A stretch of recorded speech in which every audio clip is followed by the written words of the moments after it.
હેતુ પેલા તો હતોય મલિન અને એનો હેતુ ફેરે થઈ ગયો.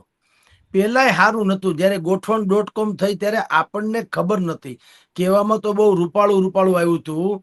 તમારી જાણ કરતા આપણે નથી કેતા નેતાઓ બધા અમે તો તમારા સેવક છીએ. હવે કેવા સેવક છીએ તો આપણને ખબર છે ને.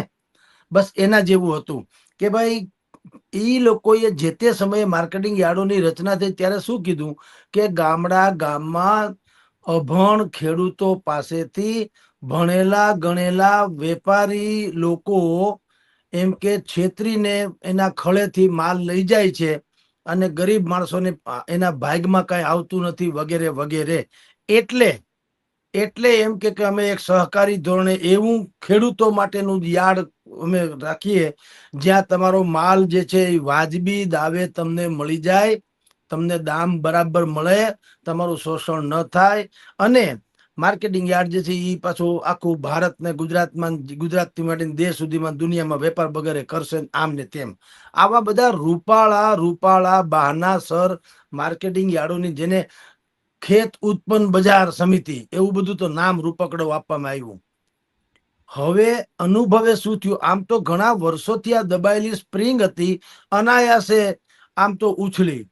અમારે એક વાત થઈને પછી તમે જાણો છો અતુલભાઈ કાનાણી, એને પછી મારી જોડે વાત કરી જીભા જોડી વગેરે વગેરે. પણ એ સારું થયું. હું તો કહું ભગવાન એને આમને બથોડા લેતા રાખે.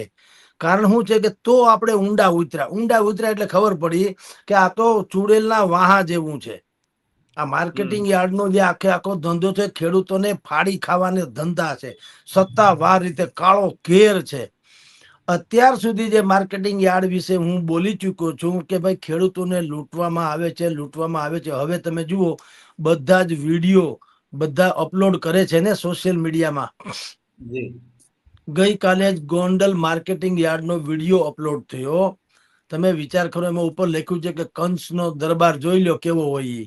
આપણે જે શબ્દ પ્રયોજ્યો થયો, લોકોએ સ્વીકારી લીધો કે માર્કેટિંગ યાર્ડ એ કંસનો દરબાર કે કતલખાનાથી જરાય કમ નથી. એ વિડીયોમાં તમે ને હું જોઈ શકીએ છીએ લાલ ગોલરિયા મરચા, જેને કહેવાય ગોંડલના વિશ્વવિખ્યાત છે. 1 અને 2 રૂપિયા કિલો. તમે વિચાર તો કરો ભૂમિતભાઈ, 1 અને 2 રૂપિયા કિલો. જ્યારે કે બજારમાં શાક માર્કેટમાં હું ને તમે લેવા જઈએ તો 25 થી 30 રૂપિયા કિલો મળે છે. તો 2 ને 30 એની વચ્ચેનો જે ગાળો છે એ કોણ ખાઈ જાય? નથી ઉત્પન્ન કરનારાને મળતા, નથી તમારા મારા જેવા ગ્રાહકોને મળતા. અને એવા હરામ ખાયા લોકો ખાઈ જાય છે જેને ને ખેતરને કાંઈ લેવા દેવા નથી.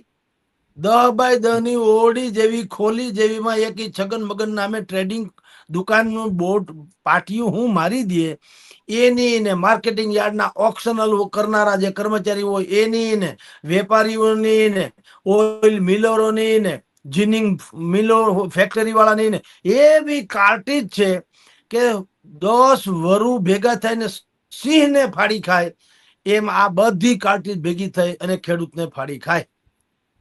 મેં એક ગઈકાલે અમારા છાપામાં એક મેટર લખી, ધોરાજીમાં એક ભાઈ 8 કિલોની એક બોરી હોય રીંગણાની, 8 કિલોની, એનો નીતિ નિયમ હશે. 8 કિલોમાં તમારે બોરી એટલે કે ગુણી આખી પેક કરવાની. એ બિચારા ધોરાજીથી કોઈ ભાઈ ત્યાં ડેર છે, કોઈ વેચવા આવ્યા હતા, બરાબર. અતુલભાઈ, એનું નામે અતુલભાઈ ડેર. હવે ઈ માલ વેચવા આવ્યા ધોરાજી માર્કેટિંગ યાર્ડમાં. વેપારી ન્યાની જે તથાકથિત પેઢી, જેને પાછા વેપારી કેમ કેવો, હું તો એને કહું આના જેવા કોઈ મોટા ભિખારી નહીં ભાઈ સાહેબ. કે તમે કલ્પના કરો, તમને જગતના તાત ઉપર આટલી જરા કરુણા પણ ના આવે. તમે રાક્ષસમાં તમારામાં શું ફેર? કોકનો માલ આના કરતા તો ગળું કાપી લો, હારી વાત છે. આ ઈથી વિશેષ છે કે તમે કાયદેસર બિલ આપો છો કે હું તમને છેતરું છું, થાય કર લે. બિલનું ગુજરાતી ઈ છે કે હું તમને પાણીના ભાવે તમારો માલ લઈ લઉં છું, ઉઘાડી લૂંટ કરું છું, લૂંટની બિલ આપું છું. બોલો, આ લૂંટનું બિલ. તમે માનશો કે લાંચની રસીદ હોય, આ રસીદ આપે છે તમને. ઈ તમને શું થયું? 8 કિલો રીંગણા એને 5 રૂપિયામાં ગયા. કેવળ 5 રૂપિયામાં 8 કિલો રીંગણા. એનું બિલ અમે છાપ્યું છે અમારા છાપામાં. અને ન્યા વાત પૂરી નથી થતી. ઈ 5 રૂપિયામાં 8 કિલો રીંગણા તો પડાવી લીધા, ઉપરાંત 60 રૂપિયા એની ઉતરાય એટલે મજૂરી, કે ભાઈ આ રીંગણા તમે જે અહીંયા ઢગલો કર્યા મેં ખરીદ્યા એ તમે મારું ફલાણી જગ્યાએ પુગાડી દો, એનો છકડો રિક્ષાના જે 60 રૂપિયા એ પણ તમારે દેવાના. એટલે ખેડૂતે, હવે તમે વિચાર કરો સાહેબ, શું મળે ખેડૂતને આમાં? રીંગણા વાવવાથી માંડીને કાળી મજૂરી કરવા સુધીનો ખેડૂત અહીંયા આવે, આને માર્કેટિંગ યાર્ડ કહેવાય કોઈ દી? આને કતલખાનાથી પણ વિશેષ કોઈ શબ્દ હોય તો એ ઓછો પડે એવું થયું ને. અને જગતના ક્યાં ખૂણે તમને 8 રૂપિયે, અરે 5 રૂપિયા 8 કિલો એટલે 6.25 કે 65 પૈસા જેવું થયું કિલ્લાના.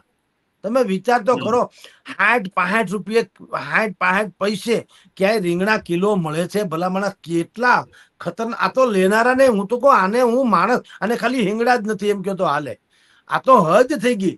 તમારી જાણ ખાતર સાહેબ, આપણને કોક ભિખારી પણ, તમને કહું, ભિખારી જો એમ કે ભાઈ મને તમે ખાવાનું આપો તો આપણે કમસે કમ એને 1 રૂપિયો આપીએ, મિનિમમ રૂપિયો.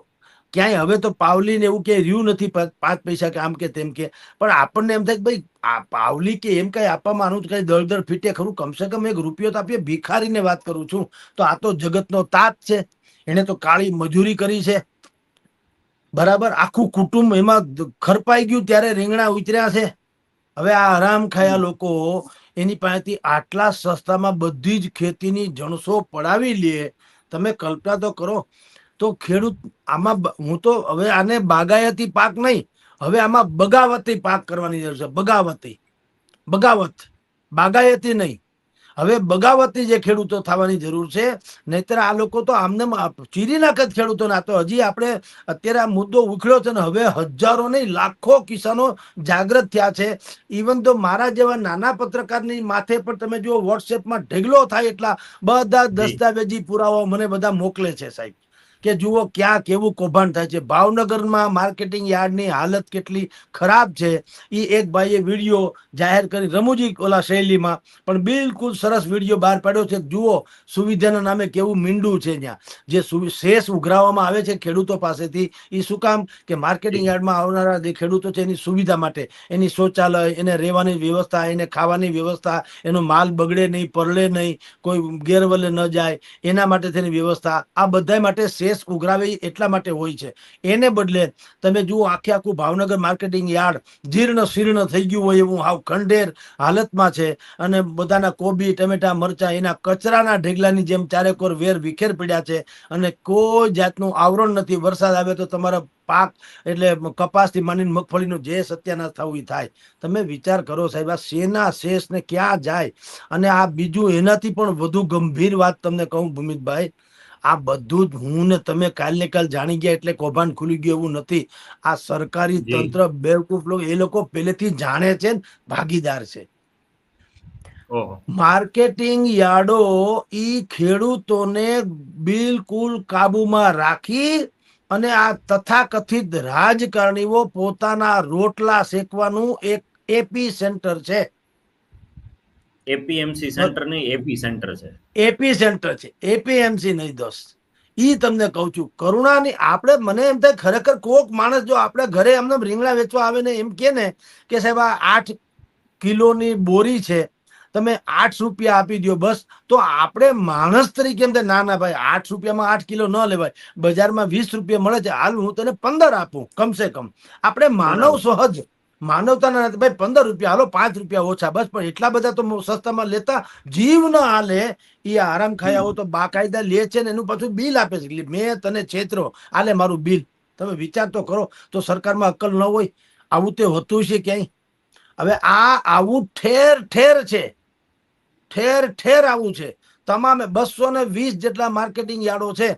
એક પણ માર્કેટિંગ યાર્ડમાં એનો ચેરમેન ગીતાજી ઉપર, અને પોતે જેને માનતા હોય એને કુળદેવી હોય તો કુળદેવી, દીકરી હોય તો દીકરીને, દીકરો હોય તો દીકરો, જેને માનતા હોય હાથ મૂકીને કહી દે કે અમારી ત્યાં કાંઈ કાળું ધોળું નથી થતું અને અમે ખેડૂતોના હિત માટે કામ કરીએ છીએ. ફટ છે કહી દે, લે મરદ હોય તો નહીં કે ફાટી પડશે. એટલે અને ચેરમેનોથી માંડી, દલાલથી માંડી, વેપારીથી માંડી, કમિશન એજન્ટથી માંડી, આ બધા વચેટિયાઓ હરામ ખાયા છે. કોઈ દી એને ક્યાંય સાંભળ્યો આપઘાત કર્યો હોય એવું? ક્યારેય નહીં. જે 50-60 વીઘા જમીનનો માલિક હોય એ બિચારો આપઘાત ખેડૂત કરી જાય, મારા દીકરીના લગ્ન કરવાતા, આ માલ વેચવા આવ્યો, માલ મારો લૂંટાઈ ગયો, હવે એ લૂંટાયાની ફરિયાદ નથી કરી શકતો, કારણ કે એને સત્તાવાર બિલ મળે છે, લૂંટ્યાનું બિલ, કે તારી પાસેથી મેં સસ્તામાં માલ પડાવી લીધો, આલે આ બિલ થાય ઈ કર લે. હવે એ બિચારો શું કરે, હતાશ નિરાશ થઈ જાય, કંઈક વ્યવહાર સાચવવાના હોય, કોકના ઉછી ઉધેરા